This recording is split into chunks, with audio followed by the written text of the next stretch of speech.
Hi, my name is Patricia Kagweri Mahulo, Internet Marketing Coach and Consultant. And I have a simple message, and this is specifically directed to, I will guess, African Americans, Black people, people of color, whatever label you choose to apply to yourself. Hey, that's your choice. I get a lot of calls, from people of color, Black people, especially women, that find me online. They're very excited about the fact that, oh my gosh, there's a Black woman that's doing this, and therefore that means I can succeed. And yes, that is true. Now, I have another message that I'd like to share with you. There are two things that I've learned as a result of growing up in Africa. Number one, elephants are huge animals. And because of their size, each elephant, a mature grown elephant, is able to put away 1 ton of vegetation. So in a day, they can eat a ton of vegetation. So imagine if they're allowed to do so, there would be no vegetation left and there would be chaos and mayhem.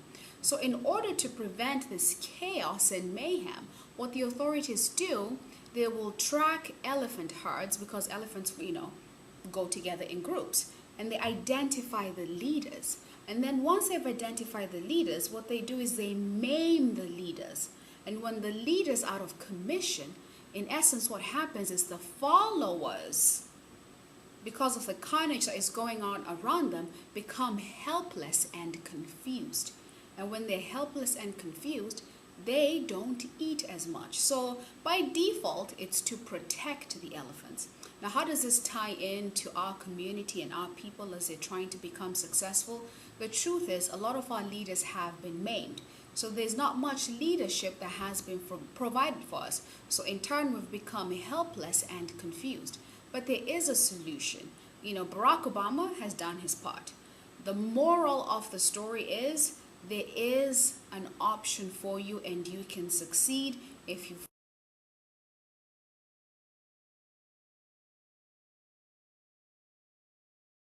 find the right mentor to work for you.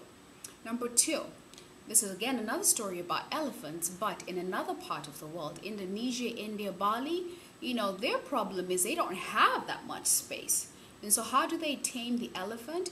The elephant as a baby is going to be tied to a tree and given so much rope. And each day, because the elephant is wild, it's going to try to go further than the rope will allow. But it can only go so far, because once it tries to pull, past the length of the rope, there's a pull. So it keeps trying and trying and trying and trying. And with time, the elephant convinces itself that it cannot go past the rope. And the rangers know this. They know to read the signs. They know when the elephant has been broken and tamed, and then they will let it loose. And I tell you what, the elephant will not go past the length of the rope. So the distance of the length of the rope is how far the elephant is going to go, because it believes that it does not have options.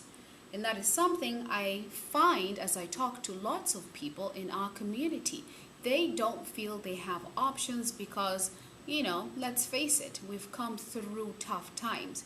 But we need to let go of that, because we don't want to become like the elephants that are helpless and confused, or like the elephant that doesn't believe it doesn't have options. What kind of a life is that? They seem happy, but again, they're working outside their nature, outside their strength. So if you have a desire to change your life and to live the life that is rightfully and divinely ordained to be yours, then you're going to pick up the phone. My name is Patricia, and my number is 503-454-0940. Thank you so much, and to your success.